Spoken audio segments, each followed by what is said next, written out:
Сайн байцгаана уу? Эрхэм өндөд үзэгчдээ. Эмэгтэйчүүдийн цаг эрүүл мэндийн нэвтрүүлгийн маань ээлж дугаар эхлэхэд бэлэн боллоо.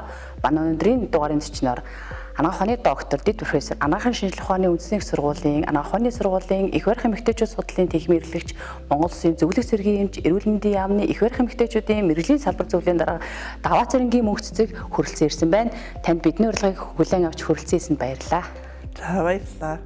Энэ удаагийн дугаараараа би дэлхийн нийтэд дарсан цар тахлуулах COVID-19-ийн халдварын талаар энэхүү одоо халдвар маань жирэмсэн эмэгтэй болон уран нэрэ эмэгтэйчүүдийн эрүүл мэндэд эмэндэд хэрхэн нөлөөлөх талаар ярилцах гэж байна. За тэгэхээр ерөнхийдөө та бас манай үзэгч зориулаад COVID-19-ийн талаар ерөнхий мэдээллийг нэг хүргэж өгөөч. За юуны өмнө намайг энэ эмэгтэйчүүдийн цаг нэвтрүүлэгтээ урьж оролцуулсанд баяртай байна. Тэгээ мэдээж одоо энэ эмэгтэйчүүдтэй, жирэмсэн эмэгтэйчүүдэд одоо ч бас ач холбогдол нь буураагүй тархалт өндөртэй байгаа энэ COVID-19 халдварын талаар бас танилцуулах нь ач холбогдолтой гэж бодож байна. Ер нь бол зөвхөн 2019 оны 12 сараас хойш гарсан энэ коронавирус буюу COVID-19 халдварын өвчин бол дэлхийг бол нийтэд нь хамарсан юм цар тахал эдийн засгийн хувьд, хүн амын эрүүл мэндийн хувьд маш их хор хохирол учруулсан. Бид бүгд өдөр болгон энэ одоо нэг хэсэг бол ерөөсөө зөвхөн COVID-19-аар амьсгалж байхад бол бид өдөртөө хэдэн хүн өвчилж өдөртөө хэдэн хүн эндүү гэдгийг л одоо харцгадаг байсан. Гэхдээ ер нь бол саяхан дэлхийн эрүүл мэндийн байгууллагын мэдээлж байгаагаар бол энэ 2 жил гарны хугацаанд бол COVID-19-оор бол нийт бараг 15 сая орчим хүн эндсэн гэсэн тоо баримт байна. Тэгэхээр энэ бол үнэхээр одоо маш их асуудалтай, маш их хүндрэлтэй юм цар тахал байлаа. Одоо ч гэсэн энэ олон хувилбарууд нь дамжиж одоо өөрчлөгдөд дэлхийг бол ерөөсөө донцлогсон хэвээр байна. Хажуугийн зэрэгэлдэх улс орн болон дэлхийн нийтээрээ бол одоо COVID-19-ийн омикроны хувилбарууд бол ингээд шинэ хувилбарууд гарсаар л байгаа. Яг манай Монгол улсад бол энэ коронавирусын халдварын тархалт бол харьцангуй одоо байгалийн дархлаа тогтсон. Манай улс бол харьцангуй хүн амаа бол маш өндөр хувьтайгаар дархлаажуулсан. Энэ бүх одоо эрүүл мэндийн байгууллага улс орны авч хэрэгжүүлсэн одоо зөв бодлогын хүрээнд бол Монгол улсад бол энэ COVID-19-ийн дархалт харьцангуй одоо буутсан байдалтай байгаа. Ер нь өнгөрсөн 3 жилийн хугацаанд нийт Монгол улсад яг хэдэн жирэмсэн эмэгтэй одоо энэ COVID-19-ийн халдвараар өвдсөн болон бусад хүндрэлүүд гарсан бол яг ер нь бол COVID-19-ийн халдвар бол бид нар мэдж байгаа энэ халдвар өөрөө бол хүнд илүү их эрсдэлтэй гэхээр энийг бол бүх хүн л энэ халдварыг бол авж байгаа. Энэ бол амьсгалын замаар дамждаг халдвар учраас ерөөсөө бүх одоо энд бол хамгийн их эрсдэлтэй бүлэг л гэж ярьж байгаа. Эрсдэлтэй бүлэг дотор бол илүү их хүндрэл, нас барал тохиолдож байгаа учраас бид нар бол ямар хүмүүсийг эрсдэлтэй бүлэг вэ гэд за дэлхийн нийтээрээ энийг л бас авч үзэж байгаа. За үүн дотор бол настай, ахин настай хүмүүс, эргэтэн тогтолцооны өвчтэй, хавдартай за үүнээс гадна чихрийн шидэнтэй, таргалалтай, даралт эксэлтэй ч байд юм уу, эсвэл эргэтэн шилжүүлэн суулгасан. За ялангуяа бол энэ өвөрмөц эрсдэл дотор бол жирэмсэн эмэгтэйчүүдийг оруулж үзэж байгаа.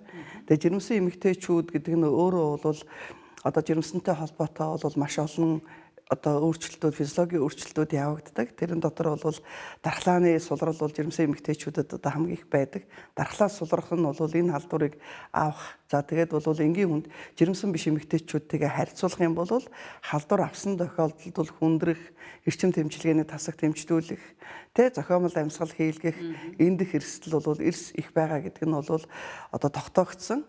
Одоо ерөнхийдөө бол сүүлийн 2 жил хагасын хүрээнд бол дэлхий дээр бол томоохон нийгэмлэг холбоо одоо энэ эрдэм шинжилгээний байгууллагууд COVID-19-тэй холбоотой маш олон том өргөн судалгаануудыг хийж байна. Ялангуяа жирэмсэнтэй холбоотой жирэмсэн эмэгтэйчүүд төрөлт одоо төрсний дараах одоо уран яриатай холбоотой асуудлуудыг бол нэлээд их судалж бас үр дүнгийн гаргаад байгаа. Тэгээ Монгол улсын хэмжээнд бол ер нь сүүлийн цар тахал гарснаас хойш бол жирэмсэн эмэгтэйчүүдэд бас баггүй хохирол учирсан. Яагаад вэ гэх юм бол харьцангуй бол жирэмсэн эмэгтэйчүүд маань дархлаажуулалтанд бага хамрагдсан. Дархлаажуулалтанд бол бас бага хамрагдах нь бол тэдгээр одоо жирэмсэн эмэгтэйчүүдийг бол халдвар авах эрсдлийг нэмэгдүүлсэн. За тэгээд халдвар авсан ч гэсэн хүндрэх эрсдлийг нэмэгдүүлсэн. Монгол улсад бол ялангуяа 20 он, 21 онд бол яг одоо дельта вирусын халдварын үед бол манай эхийн эндэгдэл бол одоо яг COVID-19-тэй холбоотой бол нэлээд нэмэгдсэн байгаа. Тэг яг үнэ. Тэгэхээр ерөнхийдөө бол бас энэ судлаачид тархах замтай холбоотой энэ халдвар тархах ямар зам байгаа талаар олон одоо юунуудыг саналуудыг төвшүүлж байгаа. Сүүлийн үеийн судалгаанууд дээр ер нь одоо халдвар тархах ямар замууд байгаа талаар та манай үзэгчдээс тодорхой мэдээлэл өгөөч. Тийм жирэмсэн эмэгтэйчүүд энэ COVID-19 коронавирус өөрөө бол амьсгалын замаар дамждаг SARS гэдэг байгаа шүү дээ. Амьсгалын замын хүнд өвчин үүсгдэг халдвар. За мэдээж тэгээд одоо жирэмсэн эмэгтэйчүүд амьсгалын замаар дамжихаас гадна одоо ихэд бол хөхний сүүгээр, ихсээр тэ одоо өксөх босоо замаар халдвар дамжиж гэнэ үү гэдгийг бол маш их судалгаануудыг хийсэн. Тэгээ ер нь бол энэ коронавирусын халдвар COVID-19 үед жирэмсэн эмэгтэйчүүдэд юунд одоо илүү их анхаарлаа төвлөрүүлж байгаа гэхээр ямар асуудлууд эрсдэлтэй байна гэхээр хүмүүс бол олон талаас нь бол судалж байгаа энд үл юу гэхээр нөхөн үрчгүй эрүүл мэндэд яаж нөлөөлөх вэ гэж. Тэ за жирэмсэн биш эмэгтэйчүүд COVID-19-оор өвдөхөөр нөхөн үрчгүй эрүүл мэндийн хувьд бол бас нөлөөлж байна. Ялангуяа бол COVID-19-оор өвдсөний дараа биений эмний мөчлөг хямрах, биений эмгүүдэл илрэхтэй. За зарим үед бол үргүүдэлтэй болж ийн гэсэн юм олон судалгаануудыг байгаа. Гэхдээ яагаад вэ гэхээр коронавирусын халдварыг сүүлийн үед бол батлаад байгаагаар бол энэ хамгийн их одоо тарих мэдрэлийн системийг маш их гэмтээж байна.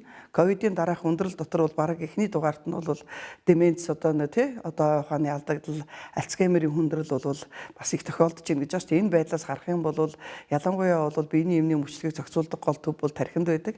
Тэгэхээр энэтэй холбоотой бол COVID-19 үед бол бас биений эмний хямрал удаан хугацаагаар одоо лонг ковид гэдэг удаан үргэлжилсэн ковидын үе тохиолдож байна. За мэдээж бас эрэгтэйчүүдэд үргүүдэл тохиолдож байна уу гэдгийг бол маргаантай асуудал одоо бүрэн судлаагүй байна те. За хоёрдугаарт нь бол энэ урагт дамжих асуудал байгаа юм. Одоо жирэмсэн болсон эмэгтэйчүүд яг жирэмсэн үедээ COVID-19-ийн халдвар авах юм бол одоо урагт одоо ихсээр цусаар дамжаад халдвар дамжих уу гэдэг асуудлыг бол одоо энэ 2 жилд бол маш их судалсан. Гэхдээ ер нь өмнө нь гарч ирсэн SARS-1 гэдэг байгаа энэ коронавирусын халдвар бол дэлхий дээр бас MERS, SARS гэдэг олон халдварууд гарч ирсэн. Коронавирусын халдвар ерөнхийдөө бол урагт дамжих халдвар бол багатай. За одоо өөр халдварууд байна шүү дээ. Одоо улаануудын халдвар, Эбола вирусын халдвар гэдэг урагт эрсдэлтэй халдвартай хэрвээ жирэмсэн болох юм бол одоо жирэмслэлтийн асуудлыг шийдэх хүртэл ярьдаг юм халдваруудыг бодох юм бол коронавирусын халдвар өөрөө бол урагт одоо халдвар дамжих эрсдэл байхгүй гэдгийг бол нотлоод байгаа. Тийм ч учраас бол жирэмсэн эмэгтэйчүүд одоо жирэмсний одоо ялангуяа эрт хугацаанд ч гэсэн жирэмсэлсэн байсан одоо бол урагт бол гаж хөгжил үүсэхгүй гэдэг дээр бол бас эхчүүд эмэгтэйчүүдийг бол бас жоохон тайлбарлаж ойлгуулах хэрэгтэй. Энэтэй холбоотой үр хөндөлт хийлгэхтэй жирэмснээс татгалзах юм асуудлууд бас энэ халдварын үед бол нэлээд байсан. За дараагийн дугаарт нь бол яг төрөх үед бол зарим халдварууд өксөх замын халдвар болдог. Жишээлх юм бол хомхон вирусын халдварын хурц халдварын үед хэрвээ яг одоо бэлэг эрхтний хомхоотой байх юм бол төрөлд явагдахад хүүхдэд бол төрсөн яраад бол хурц хэлбэрийн хомхон халдвар үүсгэх эрсдэлтэй. Тийм учраас кесар хагалгаар дөрүүлнэж гэдэг юм уу босоо замын халдвар байна. Ялангуяа Б вирусын гепатитийн үед бас тийм халдварууд байна. Тэг босоо замаар хүүхдэд халддаг. Тийм учраас одоо хүүхдэд нь төрөнгүүт нь вакцин хийдэг. А энэ коронавирусын халдвар бол өксөх замаар халдж байгаа тохиолдол MERS-ээр бүртгэгдсэн. Ер нь бол нийт төрөлтийн дотор бол нэг 5 орчим хувьтай байна гэж үзэж байгаа. Гэхдээ энэ нь бол харьцангуй бол бага. Тэгээ энэ нь бол эрсдэл багтаа гэж үзэж байгаа. Ер нь бол бас байж болох талтай. Гэхдээ энийг бас судалж байгаа. Яг ихсээс дамжсан байна уу? Төрөх үед нь яг тэр хэсгээс халдвар тухайн моментондоо халдвар авсан уу гэдгийг бас бүрэн тогтоож чадахгүй. Гэхдээ л ер нь 5 орчим хувьд нь бол босоо замын халдвар байна гэж үзэж байгаа. За хөхөөр за ер нь бол хөхөөр одоо хүүхдэд халдвар дамжсан тохиолдол бүртгэгдээгүй. Харин бол яах нь дархлаажуулт хийлгсэн жирэмсэн эмэгтэйчүүдэд хөхний сүүгээр дамжаад одоо тэр COVID-19-ийн эсрэг дархлаажуултын эсрэг бий бол хүүхдэд очиж төрсөн ярааг бол эхний 6 сард нь бас COVID-19-ийн халдвараас сэргийлж яана гэсэн ийм судалгааны үр дүнгууд бол нэлээд гарсан байна. Тэгэхээр халдвар дамжилт ер нь бол эхний халдвар дамжих нь мэдээж амьсгалын замын халдвар байгаа. Тэгээ цаашдаа бол жирэмснээс урагт бол одоо судлагцаар л байна тийм халдвар дамжуулсан.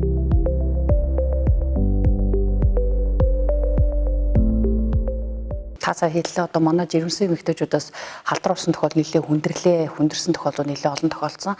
Тэгэхээр энэ маань вакцинтай холбоотой байх магадaltaй. Тэгэхээр хүмүүс маань өөрсдөө вакцин хийхгүй байна.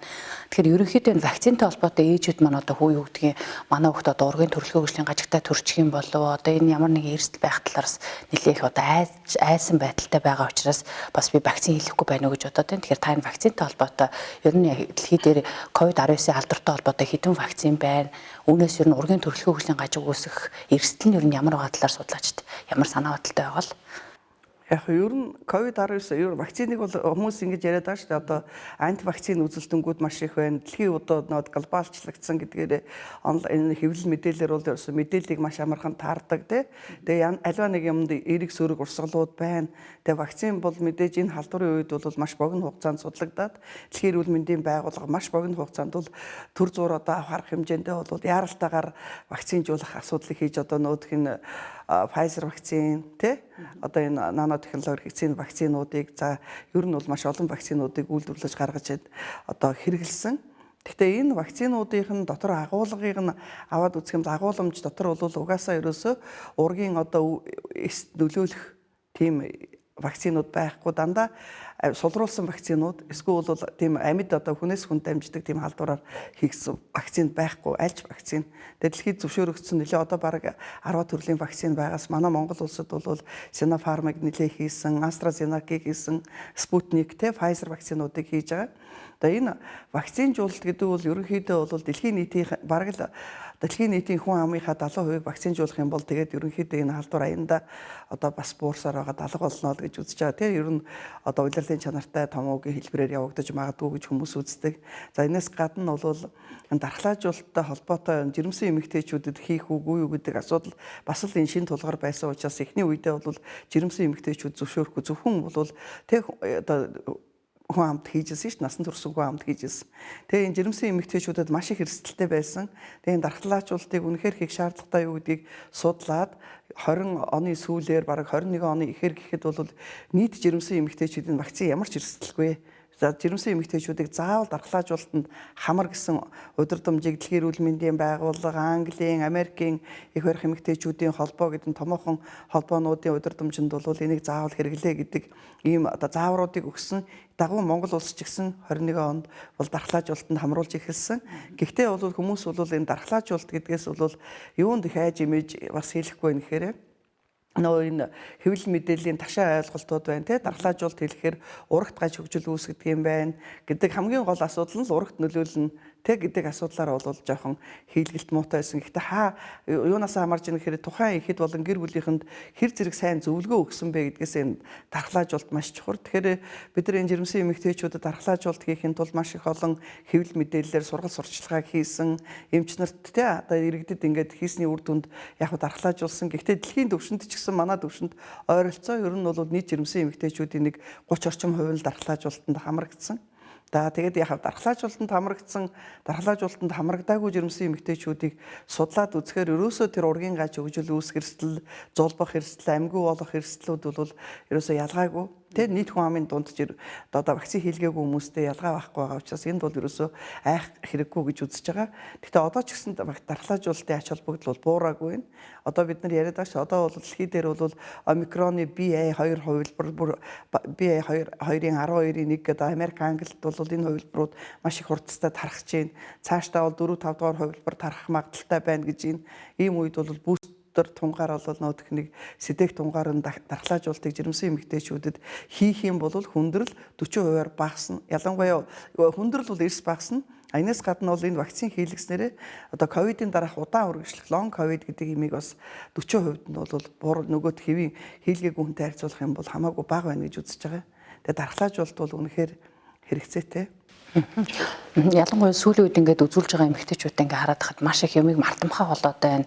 Ерөнхийдөө юмыг ингээд эргэж ингээд санах байдал нэг тааруу байна гэдэг байгаа байхгүй. Тэгэхээр иймэрхүү одоо үргэлжилсэн магадгүй яг ковидын дараах хүндрэлээс бид нар ер нь яаж сэргийлэх, илүү энэтэй урьдчилан сэргийлэх, дараагийн хүндрэл гарахаас ер нь ард иргэд маань юу анхаарал зүгээр байгаа бол. Тэгээ одоо сүүлийн үед ингээд манайх ингээд ер нь л бол маш яг энэ одоо коронавирусын халдвар огт гарахгүй биш гарч байгаа шүү дээ. Гэхдээ хүн амын дунд одоо явган одоо маш их ханиад томуу байна шүү. Томуу хэлбэрийн ханиад байна. Бид нар бол энийг ингээд сайн шинжилүүлэхгүй байгаа. Тэгээ ихэнх хүмүүсийн ханиадыг харж байхад бол хамраас нус гарах, ханиалгах тийм энэ COVID-19-ийн омикроны хувилбарын одоо үндсэн шинж тэмдэг бол хамраас шингэн нус гарах, хоолой хүндүрлэх, ханиалгах. За тэгээ хамгийн гол нь бол энэ шинж тэмдэг арилсны дараагаар бол үргэлжилсэн ханиалга байх нь бараг 60% нь одоо 1-2 сар үргэлжилсэн тэр 3 сар хүртэл үргэлжилсэн ханиалга байгаад байна гэсэн ийм судалгаанууд байгаад байна. За үүнээс гадна бол энэ COVID-19-ийг бол 3 сар зарим улс оронд бол 2 сар гэж байна. За дэм бол тэ одоо 3 сар ингээд энэ шинж тэмдэг үргэлжлэх юм бол лонг ковид буюу үргэлжилсэн ковид гэдэг энэ бол маш олон зовиорууд илэрч байгаа. Энэ COVID-19-ээр өвдсөн хүмүүсийн хамгийн түгээмэл илэрч байгаа нь бол маш их бие сулдаж ядрах гэсэн. Тэгээ одоо залуучууд ч гэсэн ерөөсөө тийм нэг ирч хүч багтай ковидоор өвдсөний дараа маш их сулдаж ядраад тэ нойрондоо муудна. Хоёрдугаарт нь бол хамгийн гол хоёр дахь шинж тэмдэг бол одоо амьсгал тавьчихдах, амьсгаадах, тэгээ зүрх дэлсэх, зүрхний цохилт олшрох. За ингээд эхний л бол 4 5 дахь шинж тэмдэгт бол мартамхай болох гэж. Тэгээ өөрөөр юу гэхээр дөрөв бас хэлжсэн. Ер нь удаан хугацаагаар үргэлжилсэн ковидын дараа бол энэ альцгеймер болох энэ бол бас хүний тарих жижигэрж байгаа талаар бол бас аюул олон судалгаанууд байгаа шүү дээ. Тэгээ ер нь бол мартамхай болж байгаа. Энэ бол тэр хүмүүс бол үнэхээр худлаа яриагүй маш мартамхай болж 3 дахь одоо 5 дугаарт нь бол үнэрлэхүйн систем тийм энэ ковид чинь бас л нөт тодорхой шинж тэмдэг нь үнэрлэх амтлах мэдрэхүү алдагдж байгаа. Тэгээ энэ нь бол зарим хүнд нь бол 7 хоноод 10 хоноод сэрэгчж байна. За заримд нь 3 сар 6 сар үргэлжлэхэд энэ үнэрлэх амтлах мэдрэхүү орохгүй байна. Орхоороо эмгэгээр үнэртэж чинь те байнга одоо хамарнд нь одоо утаа тамхи үнэрдэх өөр бусад зүйл үнэрдэх энэ нь ингээд эцсийн шатны тэр хүний төв мэдрэлийн системийг ядрааж стресстүүлэх те гих мэтлэнгээр одоо ер нь бол ковидын дараа 3 сар үргэлж маш олон шинж тэмдгүүд байна. Тэгэхээр энэ дээр бол гол нь бид нар одоо юу гэхээр нэгэнтээ ковидын шинж тэмдэг одоо байгаад байгаа. Гэхдээ энэ халдвар бол дамжуулах эрсдэлгүй зөв тэр тухайн хүнд л одоо эргэтэн тогтолцоонд нэм өөрчлөлт орж байгаа юм чи бид нар нөхөн сэргээх эмчилгээ тэр бүгдэн зориулсан эмчилгээнүүдийг одоо авах хэмжээл чухал тийм ээ. Сүүлүүд ингээ ажиллаад хахад манай ард иргэд бас COVID-19-ийн халдварыг ер нь огт байхгүй болсон юм шигээр маскгүй яваад байгаа байхгүй. Тэгэхээр та одоо мэргэжлийн хүний хувьд бас энэ COVID-19 жирэмсэнтэй холбоотой энэ зөвлөх багийн үндсэн гишүүний хувьд бол танд бас ямар нэгэн санаа оноо энэ дэр байдгүй. Ер нь хүмүүс ингээ маскгүй яваад байгаа нь хэр их оновчтой сонголт вэ? Харин одоо би бол бас ингэж бодож байгаа. Гэхдээ ер нь халдвараас сэргийлэхийн тулд жирэмсэн эмэгтэйчүүд ялангуяа бол аль болохоор халдварт өртөхгүй байх хэрэгтэй шүү дээ. Хамгийн түрүүнд энэ олон нийтийн газар явахдаа одоо маск зүүх нь бол чухал. Энэ ерөөсөө болоог байгаа. Одоо ялангуяа Америк, Англи, Франц улсууд эргээд халдвар маш их нэмэгдэж байна. Буцаад одоо олон нийтийн газар масктай явах дэглэмдээ орж байгаа шүү дээ. Тэгэхээр бидний хажуудалд байгаа манай зэрэгэлдэх улс, Хятад улс тэр байтугай бүр одоо бараг сар гарan 2 сар шахуу одоо удаан хугацааны хатуу хөл хорионд байна. Тэ? Тэгэхээр бид нар бол энэ маскыг ерөөсөө орхиж болохгүй. Гэтэ маска зөв хэрэглэх хэрэгтэй. Юу гэхээр агаар цэвэр агаарт хажуудаа олон хүнгүй бол маск зөв хэрэггүй. Олон нийтийн газар орохдоо дэлгүү уур хоршоо эмнэлэг одоо хаана халдвар ихтэй газар явахаараа маска зүүдэг ч юм уу тэ энэ тэрнээс биш ингээд ерөөсөө өдөржингөө ингээд масктай яваадаа гэсэн үг биш. Тэгэхээр энээсээ болоод хүмүүс алхаад байгаа. Тэгэхээр маскыг бол байнга шинэ маскыг зөвхөндөө авч явж хагаад олон нийтийн газар очихороо энэ маска заахал зүүж явах хэрэгтэй байна. Хоёрдугаарт нь бол аль болохоор энэ халдвар бүрэн одоо намжтал бол олон нийтийн газар одоо манайх бол энэ тоглол одоо 2 жил юу яалаа гэж юу лээ 20 цэрд байсан гэдгээр одоо бүх юм одоо дэлгэх одоо тэ тоглолт олон нийтийн агааргүй орчинд маш олуулаа ингээд цугларсны дараа л яаж юм гэхээр тэр бөөгнөрс хүмүүс дотор маш их одоо ханиа томуу дэлгэрээд байна шүү дээ. Тийм учраас одоо энэ дээр бас ялангуяа олон нийтийн газар очихоор бол масктай байх. За тэгээд дараа нь бол гараа угаах. Энэ гар угаах гэдэг бол ерөнхийдөө бол энэ саяын 2 жилийн цар тахлын үед бол маш их сайн суралцсан гэсэн идэж эргээд энийг одоо орхигдуулж болохгүй. Тэгээ ялангуяа гэртээ жирэмсэнтэй, настай хүнтэй, хүүхдүүдтэй айл өргөх бол өөрөөсөө бас энэ халдвартай орчинд явж халдвар гэртээ дараахаас сэргийлж бас энэ халдвар хамгааллын дэглэмийг барих нь бол 1 номерын чухал асуудал. Энийг ерөөсөө орхигдуулж болохгүй.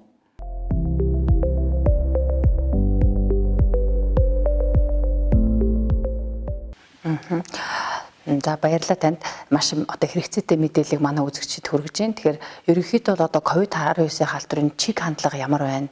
Дэлхийн нийтэд юу энэ халдвар дахиад одоо намар өвлийн удирлаас их болоод магадгүй яах вэ гэхээр тархах эрсдэлтэй гэдэг байгаа. Тэгэхээр энэ дээр одоо судалгаачд ер нь ямар байр суурьтай байгаа? Манай ялангуяа олон улсын байгууллагууд энэ дээр ямар байр суурьтай байгаа л?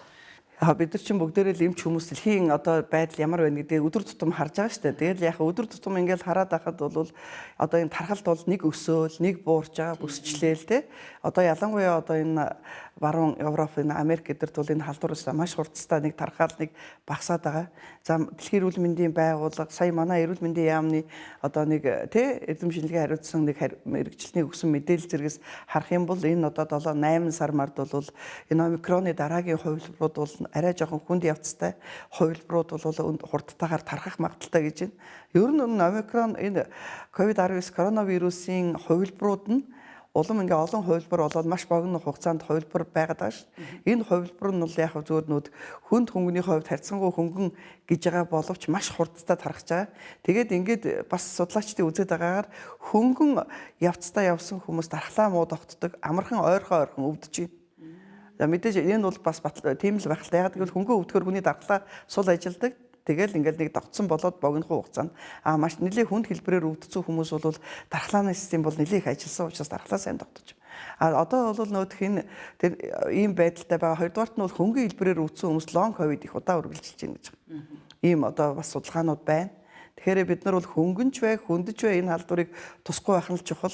Энэ халдвар авахгүй тул бид нар халдвар хамгааллын дэглэмээ маш сайн байх юм бол одоо эхчүүд, эмэгтэйчүүд өөрсдийгөө өндөр наснуудыг үр хөвгтэй халдвараас сэргийлнэ. Энэ халдвар бол одоо яг ингээд тархачих магадлал маш бага байна. Дэлхий дээр бол маш их тархалт өндөртэй байгаа.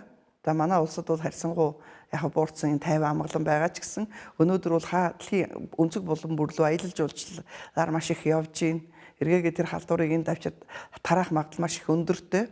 Тийм учраас бид нар иргэд өөрсдөө л халдвараас сэргийлэх хэрэгтэй тий. Ер нь одоо ингээд нөгөө сүргийн дархлаа гэж яриад байгаа шүү дээ тий. Нийт хүн амд одоо өвчлөлөөр дамжуулаад хөнгөн зэргийн өвчлөлөөр дамжуулаад дархлаа тогтсон байдлаар манай оронд хэр орчин байгаа бол. Тэрийг бол манад одоо нэг судалсан судалгааны ажлууд би олж харахгүй байхаа хийгдэж байгаа л да. Гэхдээ юу вэ гэхээр ер нь бол натурал буюу одоо өөрөө өвдөд байгалийн дархлаад бол харьцангуй вакциныг бодох юм бол арай жоохон урт гэж байгаа. Гэхдээ энэ натуралны дархлааг үүсгэхээр 6-аас 8 сар үргэлжлэл хүч нь буурч ийн гэж байгаа байхгүй. Тийм учраас биднэрт бол бас юу хэрэгтэй болж ийн гэхээр сөдөөгч тун хэрэгтэй болно л гэсэн. Одоо тийм байгаас өвдөд дараа нь хэдэн сарын дараа ахаал өвдөж байгаа. Тэгэхээр тийм удаан хугацааны бол дархлаа бас тогтохгүй л байгаа юм шиг байна. Судалгаанууд тийм. За ер нь манай Монгол эмэгтэйчүүдийн эрүүл мэнд ялангуяа жирэмсэн эмэгтэйчүүдэд зовлон тохиолж байгаа ямар эмэггүүд ер нь түгээмэл байна. Ялангуяа одоо ковидын дараах хүндрэл, ковидоор өвчлөө, жирэмс төрсний дараах янз бүрийн хүндрэлүүд ер нь хэр байгаа талаар та бас манай үзэгчд мэдээлэл өгөөч. Сая одоо баахан ковидын тухай ярьлаа шүү дээ. Тэгээ ер нь бол ковид халдварын цар тахалтай холбоотой Монгол улс ч гэсэн 2 жил бол одоо нөө эмэгтэйчүүд, жирэмсэн эмэгтэйчүүдийн нөөдх нэг үзлэг харьцангуй нөөдх хязгаарлагдсан. Тэгээ энэний дараа бол эмэгтэйчүүдийн одоо хавдрын урьдчилан өвчин, хавдар янз бүрийн өвчлүүд бас нэмэгдэх хандлагатай байгаа. Гэхдээ одоо манай жирэмсэн эмэгтэйчүүдийн хүндрэлийг харах юм бол эмэгтэйчүүдийн эрүүл мэндийн асуудал бас тулгымцсан асуудлууд олон байна. Яг гэх юм бол эрүүл жирэмсэн эмэгтэйгээс эрүүл хүүхд төрөлд гэж байгаа. Эмэгтэй эрүүл байх юм бол жирэмсний хүндрэлгүй одоо их төрөлд одоо бас хэвээ явагдана шүү дээ. Тэгэхээр эмэгтэйчүүдэд минь зохилон тохиолдож байгаа өвчлөл их байна. Судалгаануудаас харах юм бол нийт одоо эмэгтэйчүүдийн 40 орчим хувьд нь ямар нэгэн эргэтэн тогтолцооны хавсарсан эмгэг байна гэж үзэж байгаа. Тийм ч учраас 2021-22 онд эрүүл мэндийн яамнаас их хүүхд нөхөрчгүй эрүүл мэндийн үндэсний одоо нөтх үйл ажиллагаа явуулах төлөвлөгөө гэдгийг баталсан. Энэ төлөвлөгөөндөө бол эмэгтэйчүүдийнхээ эрүүл мэндийг одоо яаж сайжруулах гэдэг дээр олон ажлуудыг төлөвлөсөн.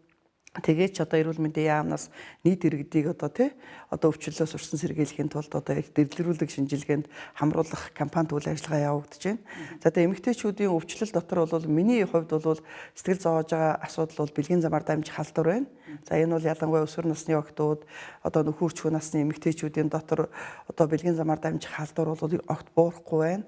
Нэмэгдэх хандлагатай байна. За ялангуяа түгээмэл одоо энэ бэлгийн замаар дамжих халдвар дотор бол зак хүйтэн тэрхамнаад одоо энэ тэмбүүгийн халдвар, энэ тэмбүү бол маш их хор холбогдолтой нь юу гэхээр эхээс хүүхдэд халдвар дамждаг, ураг амьгүй болгодог, төрөлхийн тэмбүүтэй дүрх эрсдэл нэмэгдэж байна. Тийм учраас бол бид нар эмэгтэйчүүдийнхээ энэ бэлгийн замаар дамжих халдварын эрсдлийг одоо мэдээлэл сургалт сурчлагаа хийх, энэ халдварыг бууруулахгүй бол одоо төрөлтийн үед үжил халдвараар хүндрэх, зулбах, дутуу төрөх, за тэрнээс гадна бол хүүхдэд төрөлхийн халдвартай төрөх, одоо ургийн төрөлхийн хөгжлийн хажиг үүсэх маш олон эрсдлийг дагуулж байгаа. Ийм учраас эмэгтэйчүүд нөхөрчүү насны эмэгтэйчүүдэд энэ одоо бэлгийн замаар дамжих халдварын эрсдлийг бууруулах чиглэлээр бол төлхөө арга хэмжээ авах хэрэгтэй байна. Одоо үүнтэй ч холбоотой бол манад бол энэ ургийн төрөлхөө хөгжлийн гажиг бол нэмэгдэх хандлагатай байгаад байгаа. За энэ дээр бид нар анхаарах хэрэгтэй байна. Хоёрдугаарт нь бол эмэгтэйчүүдийн дунд эргэтэн тогтолцооны өвчнөөс бол тэргүүлэх байранд бол шээс бэлгийн тогтолцоо ялангуяа энэ шээсний одоо бөөрийн эмгэг их байна. Энэ бөөрийн замын эмгэг энэ шээс бөөрийн замгийн өрөвсөлт өвчин их байгаа нь бол жирэмсийн үед жирэмсний хожуу хордлогоор хөндрөх, даралтын хэсэг те дутуу төрөх эрсдлийг нэмэгдүүлж байна. Ер нь бол их барихын тусламж гэдэг бол айл гэрт аз жаргалтай, амьдралын чанартай эрүүл саруул хүүхэд төрүүлж өгөх гол нь байгаа. Энийг бол зөвхөн эрүүл мэндийн салбар биш тэр айл өрх эмэгтэй бүгд энд бол өөрсдөө хүчин зүтгэж бид нар өнөөдөр одоо эрүүл сайхан аз жаргалтай амьдралыг одоо хангах ёстой шүү дээ. Тэгэхээр энэ дээр бол эрүүл байхыг бол эмнэлэг гэхээс илүүтэй иргэд өөрсдөө одоо өвчнөө эрт илрүүлэх тал дээр анхаарах хэрэгтэй байна. За үүнээс гадна бол таргалалт бас асуудал байна. Хоолны буруудаглам одоо манад эмэгтэйчүүдийн бараг одоо 40-50% нь бол жингийн илүүдэл таргалалт байна. Энд чинь өөрөө бол жирэмсэн үед бол маш их ноцтой. Жирэмсний чихрийн шижүү үүсгэн, жирэмсний даралт эксэлт, жирэмсний хожуу хордлого. Тэгээ миний энэ хилээд байгаа хүндрэлүүд эцсийн шатанд дутуу төрүүлдэг. Дутуу хүүхэд гэдэг бол тэгэл цаашдаа бол байнгын одоо асаргаа сувилгаа шаардагдсан байж болно. Өсөлтийн хосрогдолтой тий. Одоо тэгээ бас хөгжлийн бэрхшээлтэй болох магадлал өндөртэй. Хэдийгээр шинжлэх ухаан хөгжөө дутуу хүүхдийг амьдруулад одоо ингээл төрүүлээд байгаа ч гэсэн цаанаа бол нэгэнтэй л хөгжлийн дутуу байна гэдэг бол эрсдлийг дагуулдаг учраас аль болохоор бид нар энэ эрсдлийг бууруулахын тулд дутуу төрөлтөө сэргийлэх хэрэгтэй болж байгаа. Гэх мэтлэнгээр бол одоо эмэгтэйчүүдийн эрүүл мэндийн асуудалтай тулгамдж байгаа асуудлууд олон байна. Энэ бүгдийг сайжруулж чадах юм бол одоо жирэмслэл төрж байгаа хүүхэд няраа бол эрүүл байх юм бол гэж бодож байна. За баярлалаа. Бас манай энэ нэвтрүүлгээр дамжуулаад ард иргэд эмэгтэйчүүд, бүсгүйчүүд маш олон төрлийн мэдээлэл авч байгаа гэж бодож байна. Ингээ ерөнхийдөө манай нэвтрүүлгийн цаг өндөрлж байна. Тэгэхээр миний асуугаагүй таны бас ард иргэдтэй эмэгтэйчүүдтэй, бүсгүйчүүдтэй одоо зориулж хэлэх үг зүйл юу вэ? Тэгээ Монголын хүн ам бол олон болох ёстой. Тэгээ бид нар бол маш хурдцтай өсөх ёстой гэж бодож байгаа. Тэгээ өснө гэдэг одоо өсөхөд бол мэдээж энэ эмэгтэйчүүдэд хайрлах. Тэгээ ялангуяа сүүлийн үед бол эмэгтэйчүүдийн дотор ялангуяа жирэмсэн эмэгтэйчүүдэд маань гэр бүлийн хүч хэрхийлэлгүй, сэтгэл санаа амгалан тий одоо олон одоо сайхан хүүхдтэй болж айл гэрүүд аз жаргалтай сайхан амьдраасай л гэж хүсэж байна. Монголын өрс маш олон болтгоо гэдгийг манай их барих эмэгтэйчүүдийн эмчнэр хэлэх дуртай. Тэгэд энэ үгээр л өндөрлж байна. За баярлалаа үзэгчдээ. Эмэгтэйчүүдийн цаг эрүүл мэндийн нэвтрүүлгийн энэ удаагийн дугаар энэ хүрээд өндөрлөлөө. Баярлалаа. Баярлалаа.